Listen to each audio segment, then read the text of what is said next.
abrir as vossas Bíblias no Evangelho de João, no capítulo 17, versículos 20 a 23.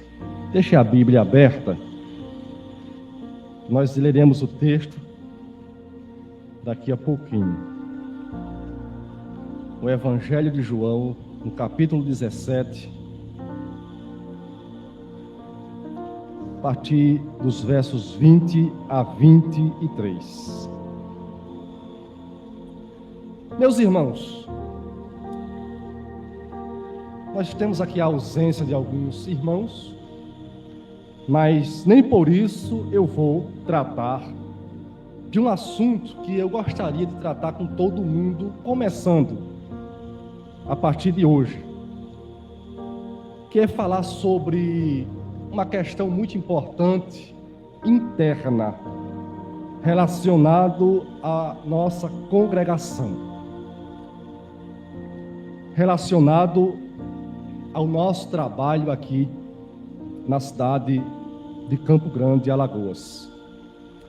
Esse aqui vai ser um dos assuntos pelos quais eu vou dar pontapé a muitos outros assuntos relacionados à nossa congregação. Eu quero aqui passar para vocês uma visão bíblica, uma visão ministerial, mas é uma visão bíblica concernente a 5 princípios ou 5 verdades bíblicas sobre o crescimento da igreja local. Aqui nós estamos em uma igreja local, é uma congregação, é conhecido como igreja local. A igreja local, ela é formada por membros do corpo de Cristo. O corpo de Cristo não está aqui. Aqui está membros do corpo de Cristo. Porque o corpo de Cristo envolve todo o povo de Deus espalhado por toda a face da terra. Jesus é o cabeça do corpo, é o cabeça da igreja. O povo de Deus está espalhado por toda a face da terra. E em cada localidade se encontra pequenos grupos de cristãos que professam a fé na pessoa do Senhor Jesus Cristo, que é conhecido como membros do corpo de Cristo. E quando nós falamos de membros do corpo de Cristo, que é um todo em todo o mundo, nós também falamos de crescimento. E aqui eu vou estar passando para vocês 5 princípios para o crescimento de uma igreja local. E isso envolve, primordialmente, aqueles irmãos, aqueles membros que fazem parte da congregação local. Quando trata-se de crescimento de uma congregação local, você não pode pensar nas pessoas que estão fora dela.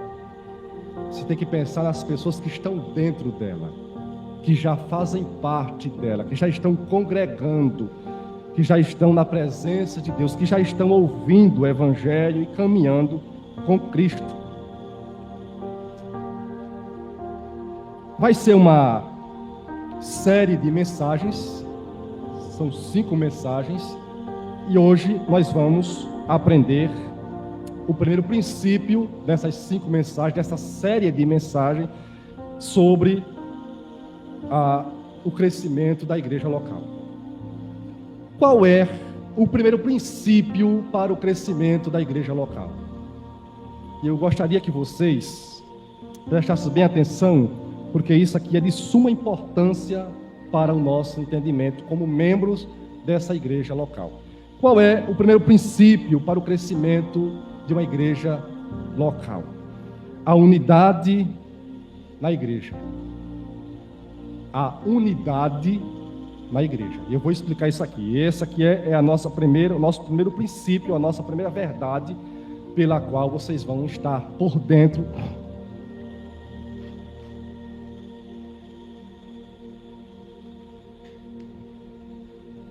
por dentro nessa noite. A unidade dentro da igreja local. Para que haja um crescimento, tem que haver unidade, que é união. Segundo princípio para o crescimento da igreja local, é um conteúdo bíblico sólido. Para que haja um crescimento saudável na igreja local, tem que haver um conteúdo bíblico saudável. Está ligado a pregações, ensinamentos bíblicos e saudáveis, robustos, porque a igreja local ela precisa crescer espiritualmente. A igreja local ela precisa se alimentar e se alimentar muito bem do pão do céu, que é a palavra de Deus, para que haja um crescimento saudável. Porque, na verdade, para que venha a haver um crescimento numérico, tem que, em primeiro lugar, haver um crescimento espiritual. Isso aqui você não pode esquecer nunca, quando trata-se de uma igreja local. Muitas das vezes a gente esperamos ansiosamente por um crescimento numérico, mas a gente esquecemos de um crescimento espiritual dentre aqueles que já estão congregando. Então tem que ter união, unidade, unanimidade, tem que ter um conteúdo bíblico saudável. Também é de suma importância investir no louvor. E em cada ponto desse aqui eu vou estar discorrendo assuntos de suma importância acerca disso. É de suma importância haver um investimento no louvor. Como também uma evangelização fiel. Os membros da congregação, os irmãos, precisam se preocupar com isso, com a evangelização. E por último, uma vida de consagração, uma vida de oração. A congregação local não pode, em hipótese alguma, esquecer de viver uma vida consagrada, de viver uma vida de oração. Todos, unânimes, têm que viver uma vida de oração. São 5 passos, 5 princípios, 5 verdades bíblicas pelas quais, se a gente aplicar, se a gente pôr em prática, é por isso que eu desejaria que tivesse todo mundo aqui nessa primeira ministração. Se a gente praticar, se a gente pôr em prática esses princípios, a gente iremos ver não somente crescimento numérico, que é uma das coisas que a gente almeja, mas também o crescimento espiritual, porque tem que começar não pelo crescimento numérico, mas tem que começar pelo crescimento espiritual. Nós temos que crescer espiritualmente. Nós não podemos continuar, como Paulo fala em Efésios, capítulo de número 4, a partir do versículo 11, nós não podemos continuar como meninos. Isso espiritualmente falando, como meninos, que pode ser levado de um lado para o outro, por todo o vento de doutrina, mas nós temos que crescer na graça e no conhecimento, como diz o apóstolo Pedro. Então vamos aqui para o texto bíblico. Nosso primeiro princípio dessa noite, que nós vamos aprender sobre crescimento da igreja local, é a unanimidade dentro da igreja local. João capítulo de número 17, versículos 20 a 23, diz assim, E não rogo somente por estes, mas também por aqueles que pela sua palavra hão de crer em mim. Verso 21, para que todos sejam um, como tu, ó Pai, o és em mim, e eu em ti, que também eles sejam um em nós, para que o mundo creia que tu me enviastes. Versículo 22.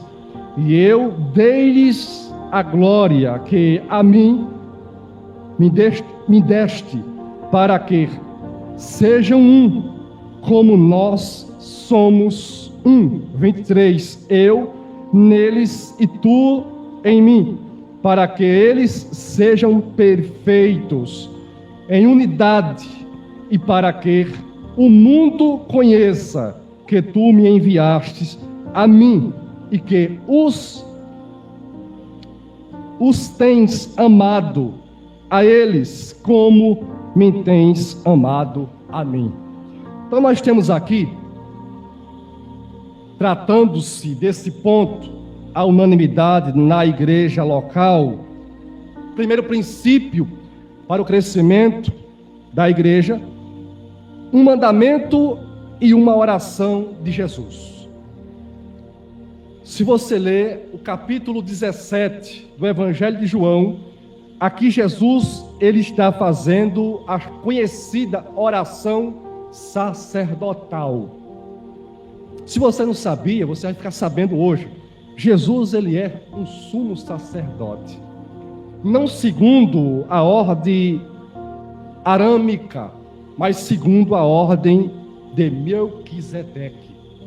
Porque na Bíblia, no contexto da Bíblia, toda a Bíblia, existe duas ordens sacerdotais: a ordem arâmica, que era segundo a lei, e a ordem de Melquisedeque, que era segundo o juramento, que era segundo a promessa. Os sacerdotes, segundo a ordem de Arão, já findaram, que eles ofereciam os sacrifícios de animais. O sacerdócio, segundo a ordem de Melquisedeque, que é o sacerdócio não segundo a lei, mas segundo o juramento, Deus, o próprio Deus fez o juramento, é o sacerdócio de Cristo. Cristo, como sumo sacerdote, ele se ofereceu a si mesmo por nós, para perdão dos nossos pecados. Então nós temos capítulo 13, capítulo 14, capítulo 15, capítulo 16 e capítulo 17 do Evangelho de João, onde nós encontramos as últimas palavras de Jesus antes de ele subir à cruz. Jesus, antes de ele subir à cruz, ele intensificou as suas pregações, os seus sermões. Ele pregou um sermão de mais ou menos 4 capítulos, capítulo 13, 14, 15, 5 capítulos, 13, 14, 15, 16, 17. Ele pregou uma mensagem que envolveu 5 capítulos do Evangelho de João. E aqui no capítulo 17 ele está fazendo uma oração conhecida como oração sacerdotal. E aqui eu extraí parte dessa oração, que é dos versos 20 aos versos 23. E o que é que ele pronuncia dentro dessa oração sacerdotal? Um mandamento dentro da oração. Qual é o mandamento? O mandamento da unidade dentro da igreja. O mandamento dele é esse. O desejo de Jesus orando ao seu Pai é que haja unidade, unanimidade, união dentro da igreja. União tal que seja semelhante ou igual à união dele com o seu Pai. Porque há uma unidade, irmãos, entre as 3 pessoas da Trindade. A pessoa do Pai, a pessoa do Filho e a pessoa do Espírito Santo. Há uma unidade. É um único Deus. A Bíblia apresenta um único Deus, mas que são 3 pessoas distintas. 3 pessoas distintas que caminham juntos em uma unidade. Então aqui na oração, Jesus deseja que a igreja tenha esta unidade, assim como ele e o Pai caminham em unidade. Ele diz assim, e não rogo, essa palavra rogo está ligada à oração e súplica, é uma oração com súplica, e não rogo somente por estes.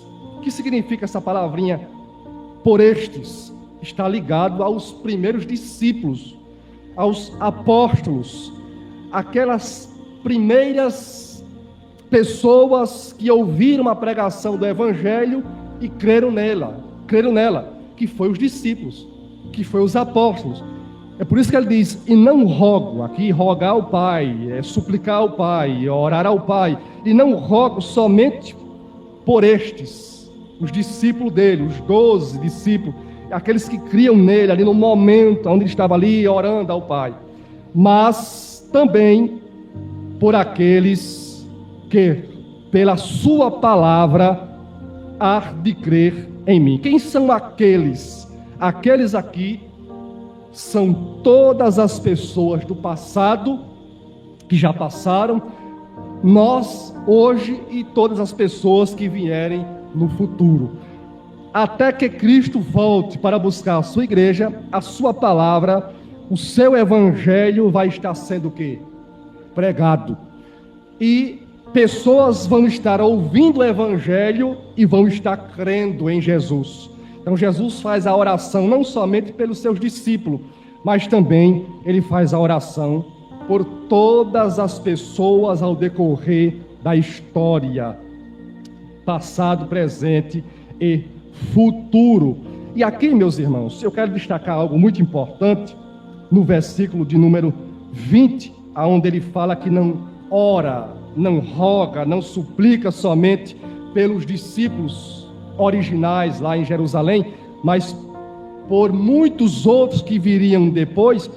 Aqui está, além de ele estar orando por uma unidade, ele está tratando também aqui de uma igualdade, porque essa unidade, essa unanimidade, essa união dos que creem nele por intermédio da pregação da palavra, nos leva ao entendimento de uma igualdade espiritual e igualdade social. Só para vocês terem uma ideia, nos tempos bíblicos, e depois isso deu prosseguimento por muitos séculos, até hoje existe isso no mundo, havia uma desigualdade muito grande, havia uma desigualdade social muito grande.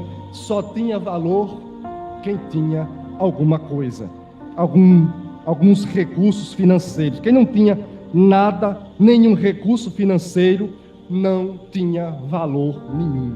Então havia uma desigualdade espiritual, uma desigualdade social muito grande dentro da sociedade bíblica, tanto dos tempos de Jesus quanto dos tempos dos apóstolos. Uma desigualdade social, espiritual e social muito grande.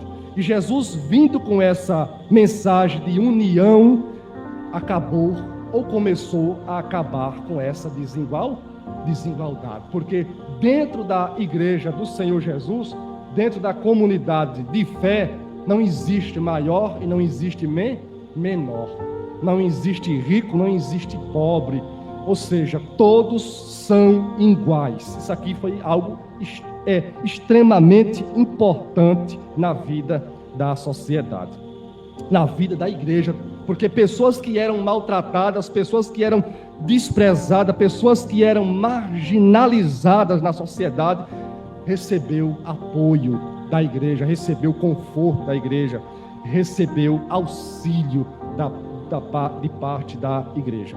A gente já estudamos a carta de Tiago, e na carta de Tiago, o Tiago escreve que quem é o rico?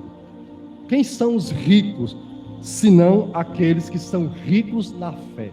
Porque ali, como os irmãos a gente já estudamos, os irmãos já teve uma oportunidade de ver um pouco sobre aquela carta, havia uma desigualdade muito grande. Então, para eles, rico é quem tinha muitos recursos financeiros. Aí Tiago diz, não, o verdadeiro rico não é aquele que tem muito ouro e muita prata.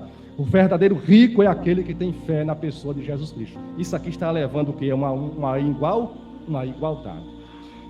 Então, aqui Jesus, ele roga não só pelos discípulos, mas também por muitos outros que viriam no futuro. O versículo 21 diz assim, para que todos sejam um.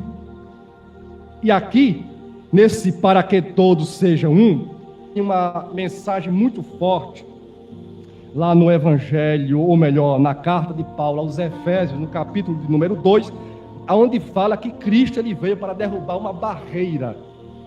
Havia uma barreira muito grande que separava o povo judeu do povo gentil, que era a barreira religiosa, judaica. Então o povo de Israel era separado totalmente do povo gentil. O povo gentil também era separado totalmente do povo de Israel. Havia uma barreira, um muro. E quando Jesus ele veio, Jesus derrubou essa barreira, derrubou esse muro. E dos dois povos ele fez um único povo, trazendo a unidade. Para que todos, tanto judeus quanto gentios, sejam unidade, como tu, ó Pai, o és em mim e eu em ti, que também eles, tanto judeu quanto gentio, sejam em nós. Unidade do Pai e do Filho e do Espírito Santo, e unidade dos judeus e dos gentios, a igreja. Todos unidos, Pai, Filho e Espírito Santo, e a igreja todos unidos, para que o mundo creia que tu me enviaste. E aqui há um princípio muito importante do porquê essa unidade. O porquê a igreja tem que andar em unidade, tem que viver em unidade, em união, para que o mundo creia que Deus enviou o seu Filho. Como é que o mundo vai crer? Como é que o mundo vai acreditar que Deus, o Pai, enviou o seu Filho, se a igreja ela vive dividida? E quando eu falo aqui de unidade, irmãos, unidade aqui é de pensamento, está ligado à unidade teológica, que eu vou falar mais sobre isso mais para frente, como também na nossa segunda mensagem, sobre o conteúdo bíblico robusto para o crescimento da igreja. Então, como é que o mundo vai crer como é que o mundo vai crer que Deus enviou Jesus, se nós estamos divididos, se não há uma unidade em nós, um só pensamento, biblicamente falando? Aí continua aqui, versículo 22, e eu dei-lhes a glória que a mim me deste, para que sejam um, como nós somos um. Verso 23 diz assim: eu neles, aqui é Jesus na igreja, eu neles e tu, que é Deus, em mim, para que eles, a igreja, sejam perfeitos, maduros. A palavra perfeito na Bíblia não quer dizer essa perfeição que nós pensamos aqui. Está falando de maturidade espiritual, para que eles sejam perfeitos em união, ou em unidade, ou em comunhão, ou em unanimidade, e para que o mundo conheça que tu me enviastes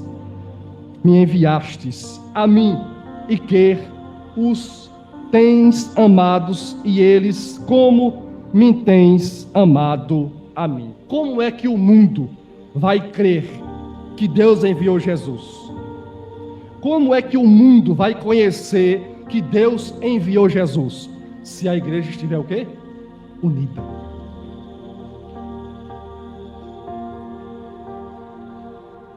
Se não houver uma unidade dentro da congregação local, não pode haver crescimento espiritual e muito menos numérico.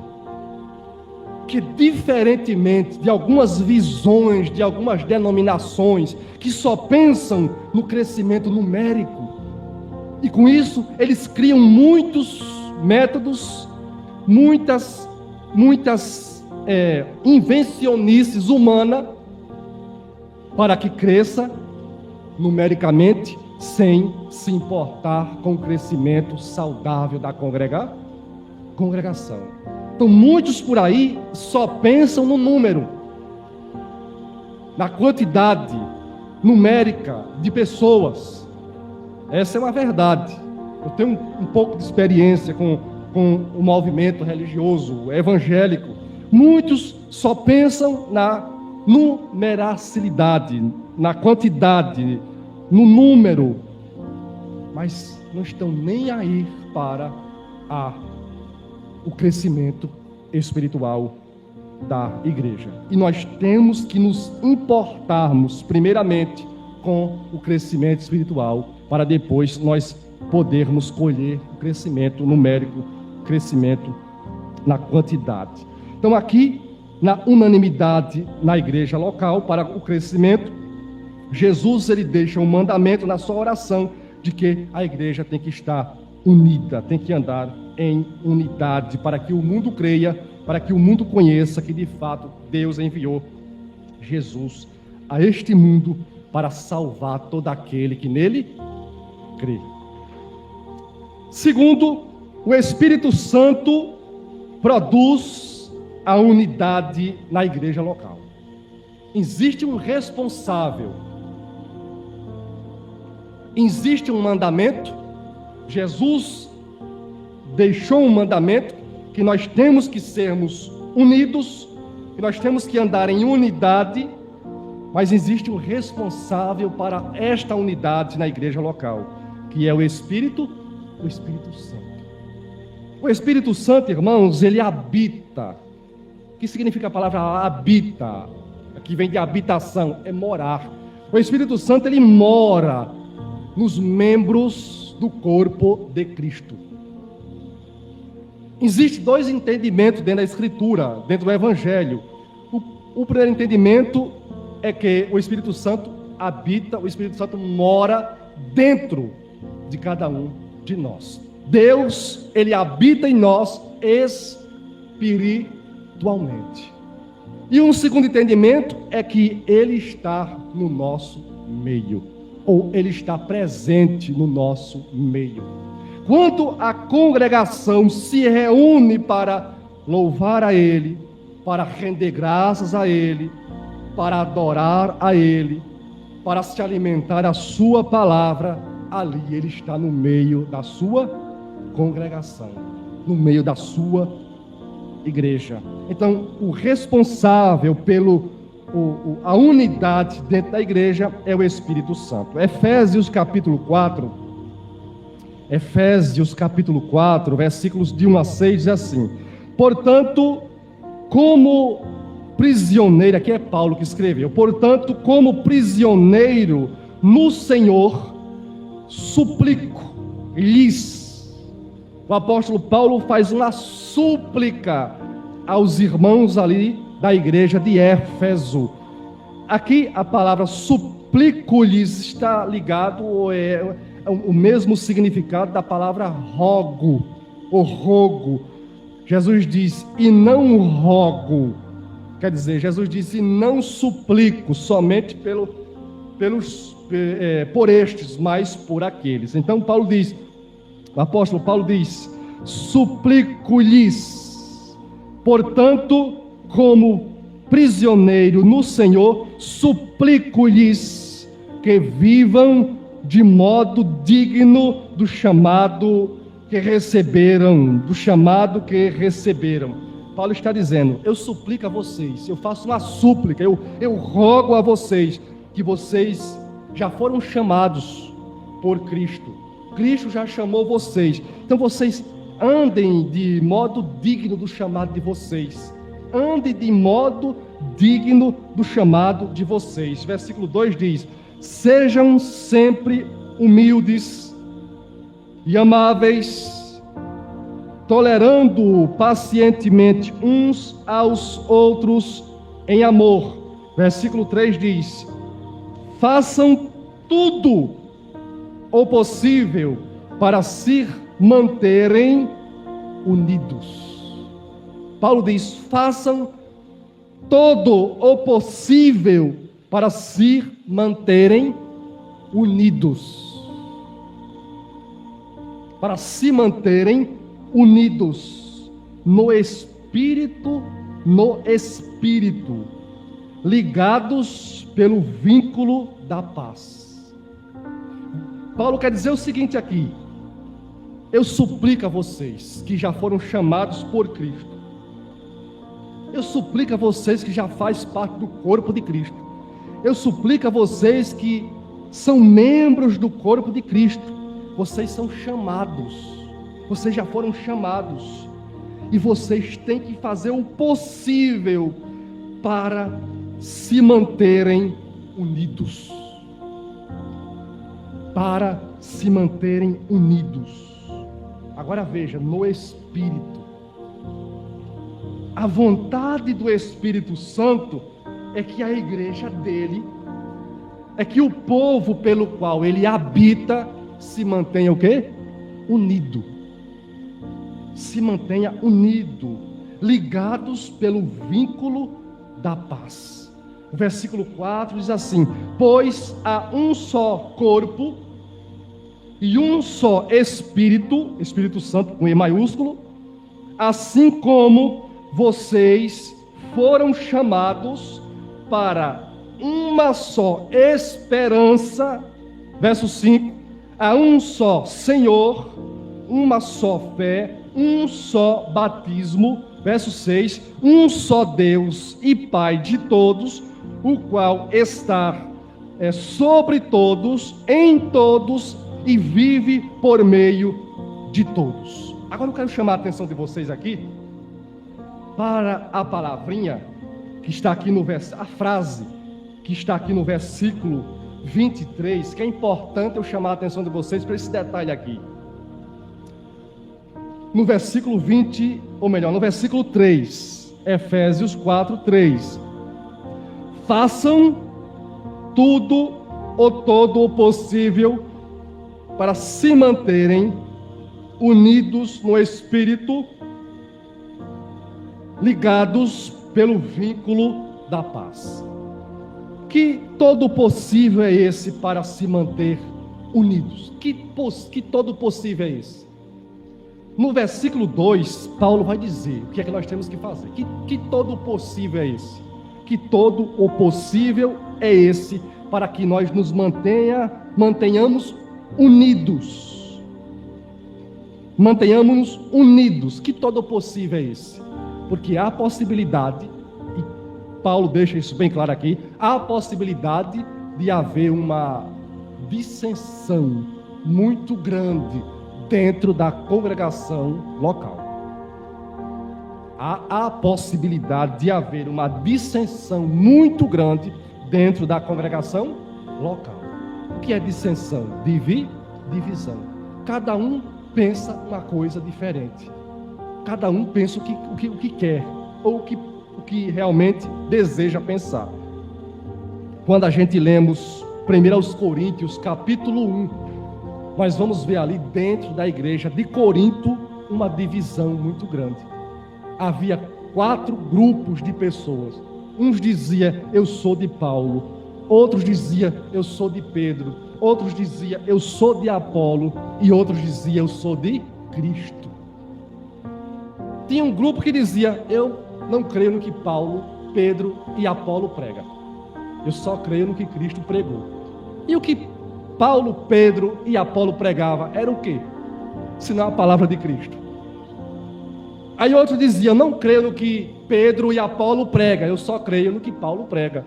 E assim sucessivamente. Então ali havia o quê? Uma Como é que a igreja vai para frente desse jeito? Como é que a igreja vai para frente? Como é que a igreja vai avançar dividida? Essa situação da divisão, irmãos, não é nova. Quando a gente lemos Gênesis capítulo 10, ali Deus manifestou ali uma divisão muito grande no meio daquele povo que falava uma única língua, na Torre de Babel. Quem lembra da Torre de Babel? Você lê o capítulo 10 de Gênesis, você vai ver ali, Deus desceu e manifestou línguas, idiomas diferentes, naquele povo que falava uma única E houve ali uma grande dissensão, uma grande divisão, e pararam de construir a Torre de Babel. Por que pararam de construir a Torre de Babel? Por que pararam de avançar? Porque cada um falava uma língua diferente. Aí a confusão começou. Um falava inglês, o outro falava espanhol, o outro falava hebraico, o outro falava aramaico, o outro falava grego, o outro falava uma outra língua diferente. E daí por diante, pronto, acabou. Aí o que acontece? O povo se espalha, cada um foi para um ponto diferente da terra, que isso aí era a vontade de Deus. Aquilo aconteceu porque era a vontade de Deus, que aquele povo se espalhasse. Mas irmãos, se cada um de nós falarmos uma língua diferente, não vai para frente. Não tem para onde ir. Nós temos que falar a mesma língua, nós temos que pensar a mesma coisa. Então Paulo diz aqui, faça todo o possível para se manter ou manterem unidos. E aqui no versículo 2, ele dá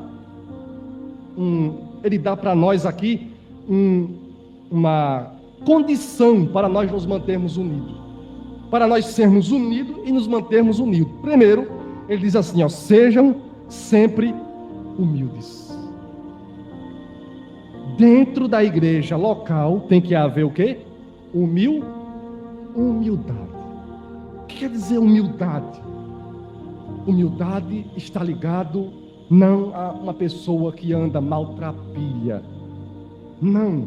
Humildade está ligada a uma pessoa rendida aos pés do seu Salvador.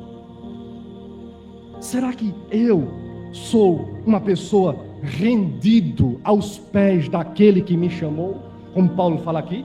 Será que eu sou uma pessoa rendida aos pés daquele que me resgatou, daquele que me colocou aqui? Será que eu sou submisso a Ele? Será que eu dependo dEle? Será que eu reconheço Jesus como o Senhor da minha vida?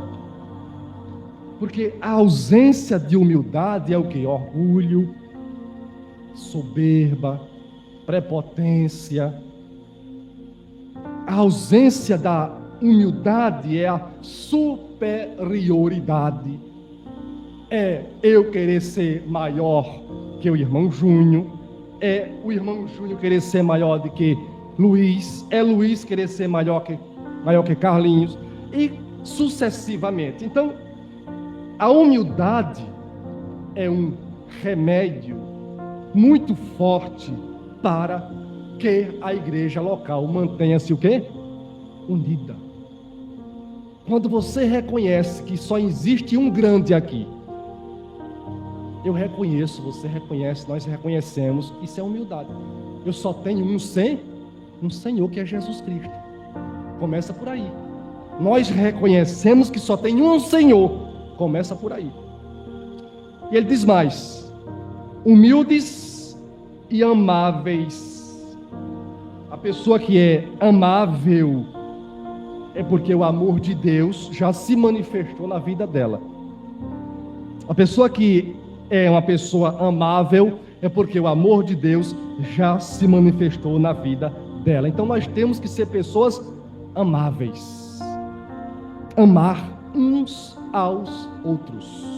Amarmos uns aos outros. Vou falar mais sobre isso na frente. Amáveis, tolerando pacientemente uns aos outros em amor. Tem que haver humildade, tem que haver amabilidade, nós temos que ser amáveis e nós temos que tolerar uns aos outros com tolerância. Meus irmãos, vou falar para vocês aqui. Todos nós, ou mais cedo ou mais tarde, nós iremos ofender aqui alguém, de alguma maneira, porque nós estamos convivendo como uma fã. É uma outra colocação do Evangelho acerca da igreja. A igreja é uma família. Deus é o Pai dos seus filhos. Nós somos uma família. Nós somos irmãos em Cristo, uns dos outros. E você já viu em uma família não haver alguma discussãozinha? Ou uma discussãozona? Ou uma rebelião que tem a discussão e a rebelião? Você já viu qual é a família da face da terra que todos vivem unidos? É impossível, não tem. O irmão Júnior tocou aqui.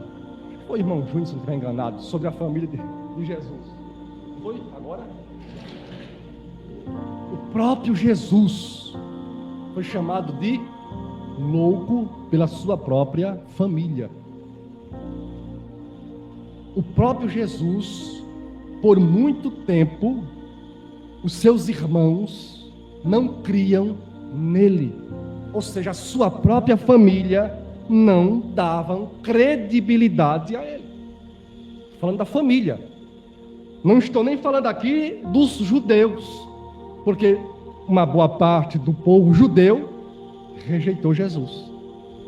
Então, meus irmãos, não tem como não haver alguma dissensão, algum problema, alguma situação para que haja uma divisão. Mas se nós aplicarmos essas virtudes que Paulo está falando aqui, humildade, amor, amáveis uns com os outros, que é a prática do amor, e a tolerância com paciência, você pode ter certeza que isso aqui vai trazer, que é a vontade do Espírito Santo, vai trazer a possibilidade, que é o que Paulo diz aqui no versículo 3, dentro do versículo 3, façam todo o possível para se manterem unidos. Faça todo o possível. Nós temos que fazer de tudo, aqui aplicando para nós. Nós temos que fazer de tudo para nós nos mantermos unidos. Isso aqui é a vontade do Espírito Santo. Vamos agora para uma terceira verdade sobre a unanimidade na igreja local para o crescimento, que é a unanimidade. A unanimidade é baseado na doutrina dos apóstolos, que isso aqui está ligado à segunda mensagem que eu vou estar trazendo para vocês. Então, se não houver, na verdade, não é se não houver, mas na verdade é a doutrina bíblica verdadeira que produz também a unanimidade. O Espírito Santo, ele produz a unanimidade, a união dentro da igreja local por intermédio da sua palavra. Olha o que diz aqui, ó. Atos dos Apóstolos, capítulo 2, versículo 42. Atos 2, 42 diz assim, deixa eu correr um pouco aqui. Atos 2, 42 diz assim: e perseveravam na doutrina dos apóstolos, e na comunhão, no partir do pão e nas orações. Veja só, e perseveravam todos. Não era só um, o outro não, 2 perseveravam ali, 3 ou 4 não perseveravam ali. Não, diz assim, ó, e perseveravam, ou seja, unânime. Havia uma unanimidade, perseveravam na doutrina dos apóstolos. Aí diz aqui, ó, na comunhão, a unidade, comunhão, no partir do pão e nas orações. Então a doutrina dos apóstolos, ela produz uma união, uma unidade dentro da igreja local. Uma quarta verdade: o amor é a marca da unanimidade entre os irmãos. Como eu já venho falando aqui, que vou só reforçando. Vou repetir: uma quarta verdade, a unanimidade, ou melhor, o amor é a marca da unanimidade entre os irmãos. João capítulo 13, versículos 34 e 35. João capítulo 13, versículos 34 e 35, diz assim: um novo mandamento vos dou. Olha só, um novo mandamento vos dou, que vos ameis uns aos outros, como eu vos amei a vós. Que vos ameis uns aos outros, como eu vos amei a vós. E que também vós uns aos outros. vos ameis. Verso 35 diz: nisto todos conhecerão que sois meus discípulos, se vos amardes uns aos outros. Então ele nos amou e nós temos que amar uns aos outros. Efésios capítulo 5, versículos 1 e 2 diz assim: sede, pois, imitadores de Deus como filhos amados. Paulo diz: vocês são filhos amados de Deus. Se vocês são filhos amados de Deus, sede, pois, imitadores dele. O verso 2 diz: e andai em amor, como também Cristo vos amou e se entregou a si mesmo por vós, a si mesmo por nós, em oferta e sacrifício a Deus em cheiro suave. Então veja, meus irmãos, Paulo diz: vocês são filhos amados de Deus, sejam imitadores de Deus. E o que é ser imitador de Deus? Como é que eu posso, eu sendo um homem, como é que eu posso ser um imitador de Deus? Como é que eu posso imitar a Deus? Praticando o amor. O versículo 2 ele diz: andai em amor. Como é que eu, como cristão, tenho que andar? Isso aqui não é fácil, não. Isso aqui exige crescimento espiritual. Eu preciso crescer espiritualmente, irmãos. Nós precisamos crescer espiritualmente, porque aqui é um mandamento daquele que nos chamou: andai em amor. Em outra versão diz: vivei em amor. Ou seja, a nossa trajetória aqui na terra tem que ser em amor. Agora, por que nós temos que andar em amor? Como também Cristo vos amou e se entregou a si mesmo por nós, em oferta e sacrifício a Deus em cheiro suave.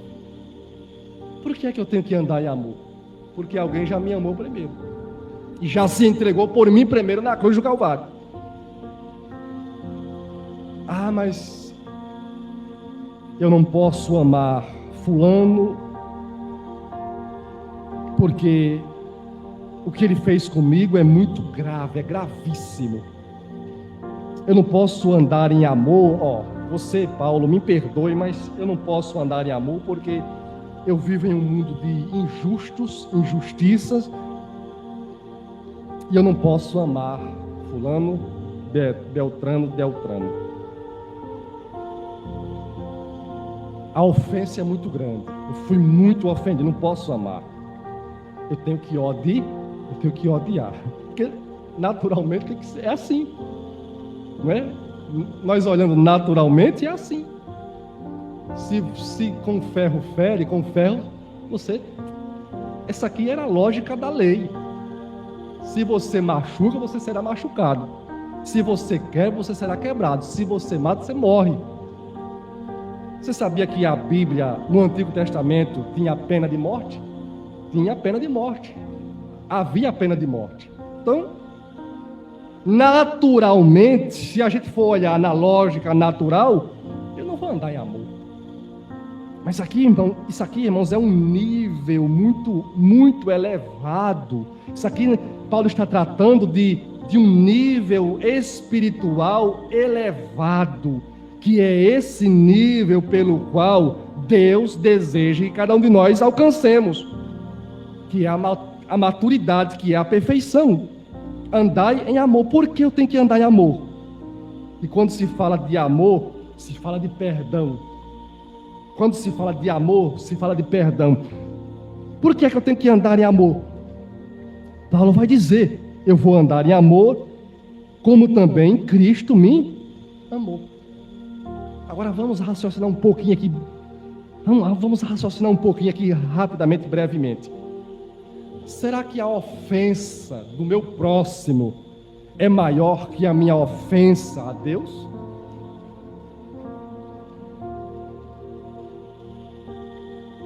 Será que a ofensa do meu próximo é maior que a minha ofensa diante de Deus? De maneira nenhuma. Nós somos pecadores. Seja humilde, irmãos. Lembre-se da humildade. Nós somos pecadores. Nós não somos Deus. Nós jamais iremos alcançar a justiça de Deus.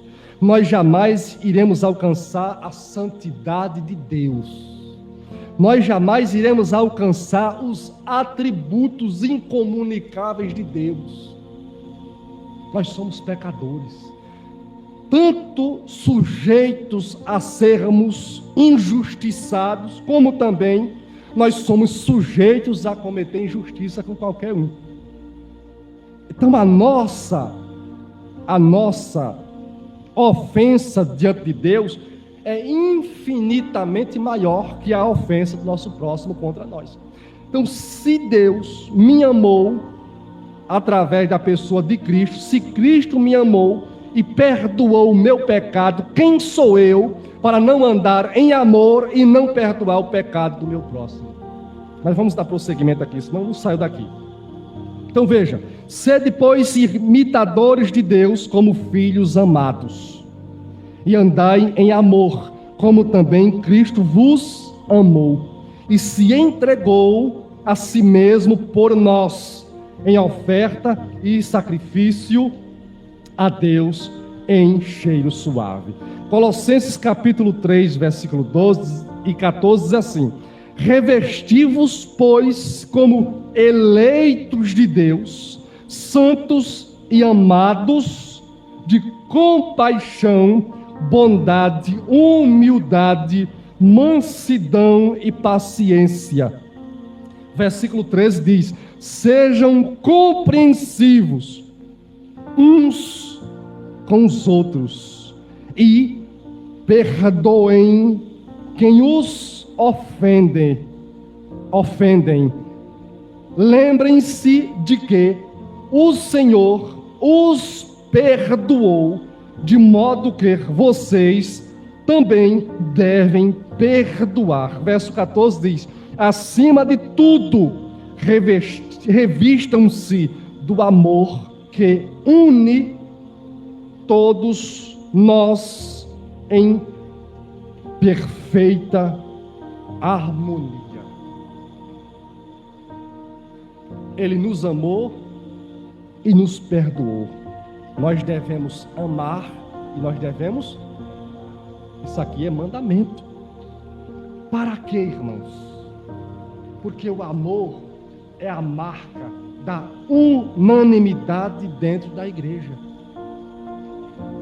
Eu quero aqui chamar a sua atenção, em primeiro lugar, para entre nós aqui. Vamos falar que a mensagem aqui está falando com a congregação local. Deus nos amou, Deus nos perdoou. Nós devemos nos amarmos uns aos outros, nós devemos perdoar uns aos outros. Guarde isso aí no seu coração. Vamos para uma outra verdade. A unanimidade exige cuidado mútuo e partilha. A unanimidade exige cuidado mútuo e partilha. Hebreus capítulo de número 10, versículo 24 e 25 diz assim: e consideremos-nos uns aos outros. Consideremos, está ligado a considerar, consideração. Como eu falei no princípio da mensagem, na sociedade bíblica, nos tempos bíblicos, não havia consideração mútua. Ninguém se considerava. Havia uma desconsideração, uma desigualdade muito grande. Então, veja só. E consideramos-nos uns aos outros. Nós temos que considerar uns aos outros. Para nos estimularmos ao amor e às boas obras. Nós temos que nos estimularmos ao amor e o quê? E às boas obras. O verso 25 diz: não deixando a nossa congregação, como é costume de alguns.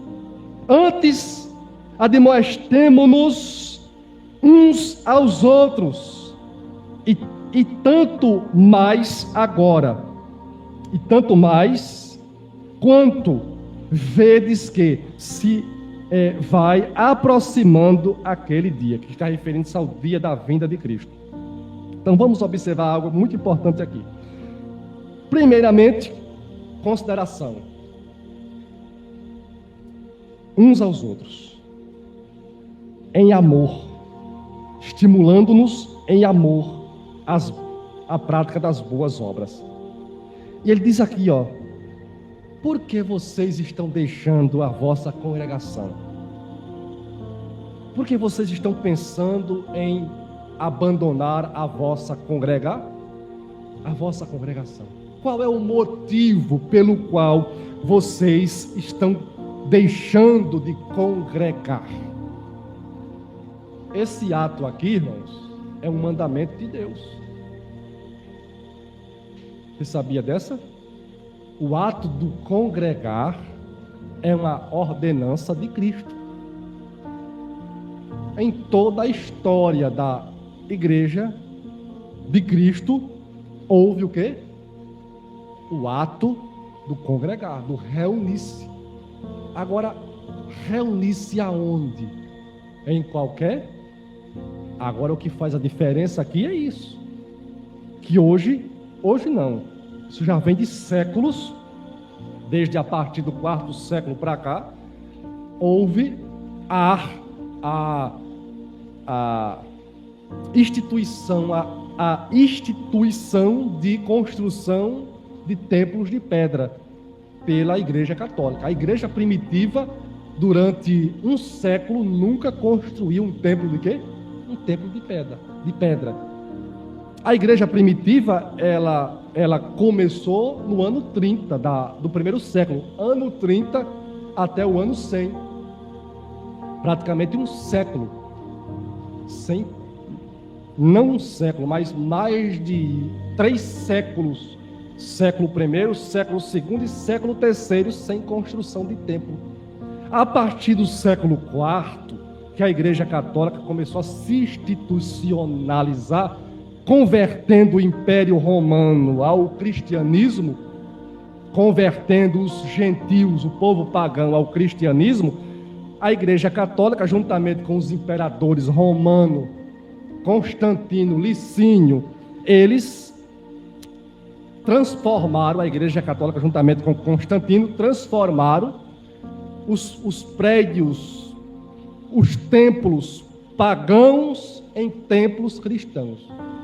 Os primeiros templos cristãos na história da igreja foram templos pagãos, templo dos deuses. Então o que foi que a Igreja Católica fez? Depois que ela se tornou religião oficial do Império Romano, o imperador disse: tira esses deuses aqui, tira esses altares desses deuses pagãos aqui, porque aqui agora não é mais templo de deuses, agora aqui é templo cristão. Aí a Igreja Católica, isso com o desenvolvimento, com o passar do tempo, começou a criar estátuas de escultura. Olha a sagacidade da Igreja Católica. O povo pagão era acostumado a olhar para uma construção, para não é a construção. O povo pagão era acostumado a olhar para um objeto feito, olhar, tocar, conversar com aquilo ali. O povo pagão era acostumado a isso. Aí o imperador disse: tira os deuses pagãos e joga fora. Aqui agora é cristão. A Igreja Católica chegou, mandou fazer o quê? Imagens de santos da igreja, de pessoas da igreja. Imagem de Maria, imagem de São José, imagem de São Tomé, imagem de Pedro, imagem tal. Imagem imagem de São Antônio, imagem. Começou a fazer o quê? Imagem de escultura e colocar no lugar das imagens pagãs. Ou seja, só houve o quê? Uma transição. E daí por diante, depois veio as construções das grandes catedrais católicas, ao decorrer dos séculos, e depois da reforma protestante, os protestantes, reformados, pentecostais, aderiram a essa ideia de construir templos de pedra. Mas se passaram mais ou menos 3 séculos a igreja se reunindo, aonde dava para se reunir nas casas, nos campos.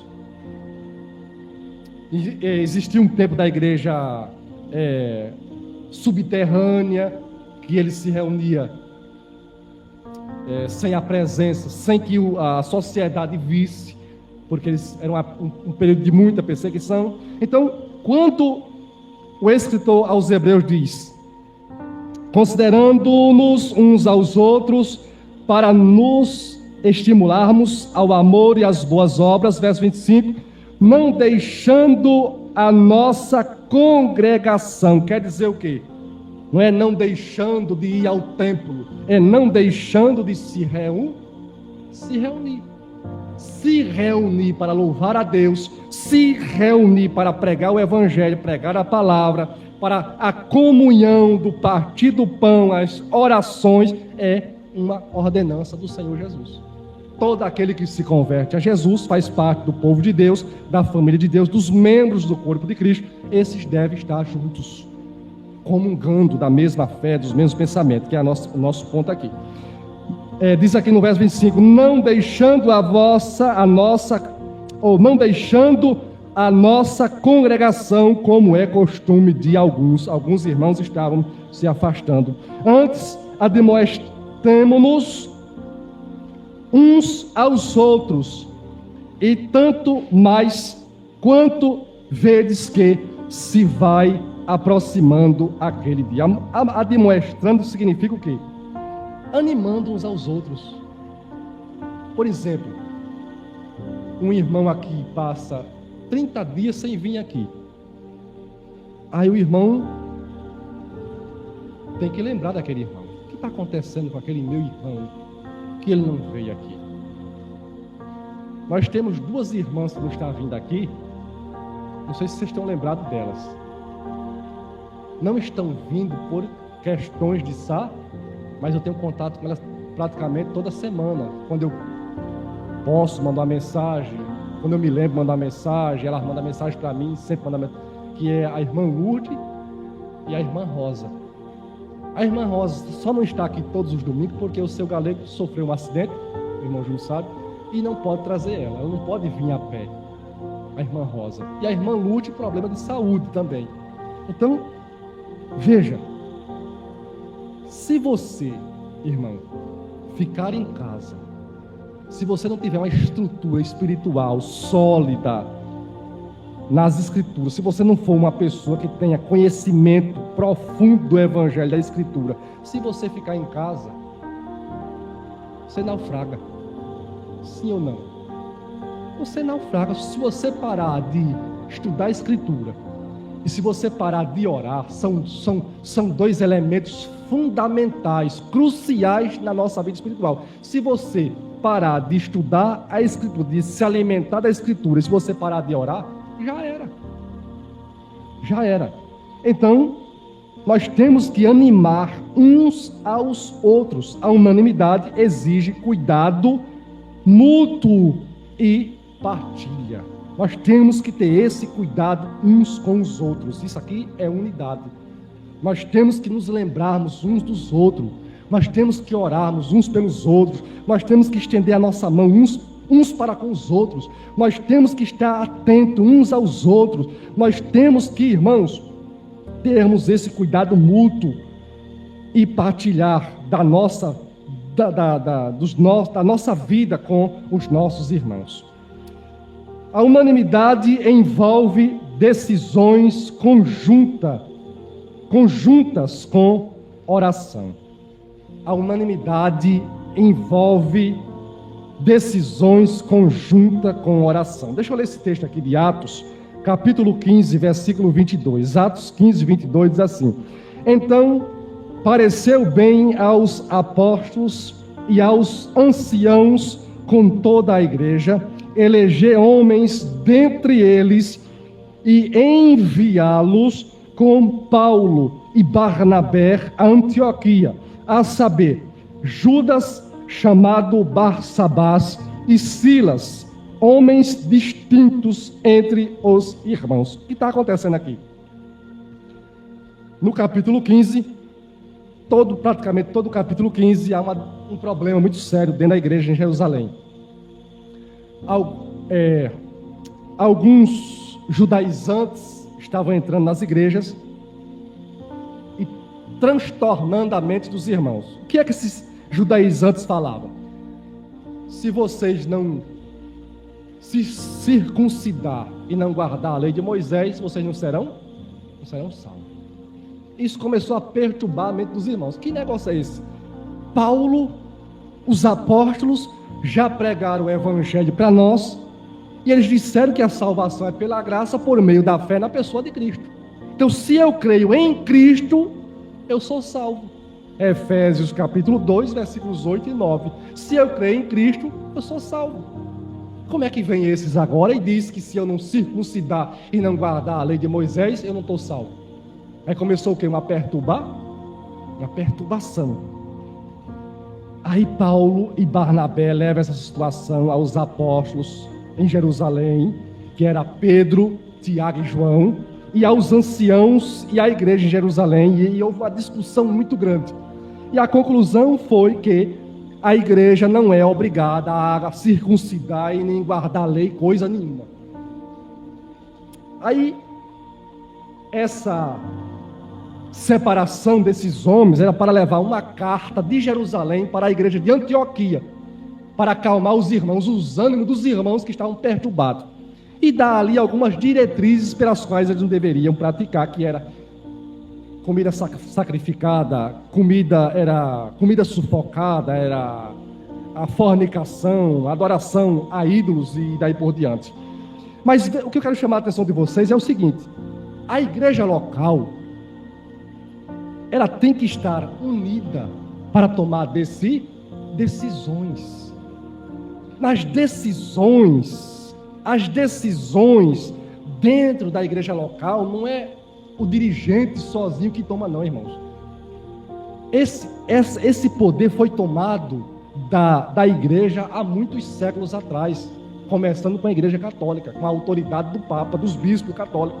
Aí depois veio as igrejas protestantes, que tem os seus papas protestantes, que eles, quando dizem uma coisa, acabou. Não é assim. Quando esses homens, eles falam uma coisa, já era. Você tem que obedecer. Mas quando você olha para a igreja bíblica, a igreja apostólica, a igreja que ainda era dirigida pelos apóstolos, totalmente diferente. As decisões, elas eram tomadas conjuntamente. Olha o que diz aqui, ó. Então pareceu bem aos apóstolos. Pareceu bem a quem?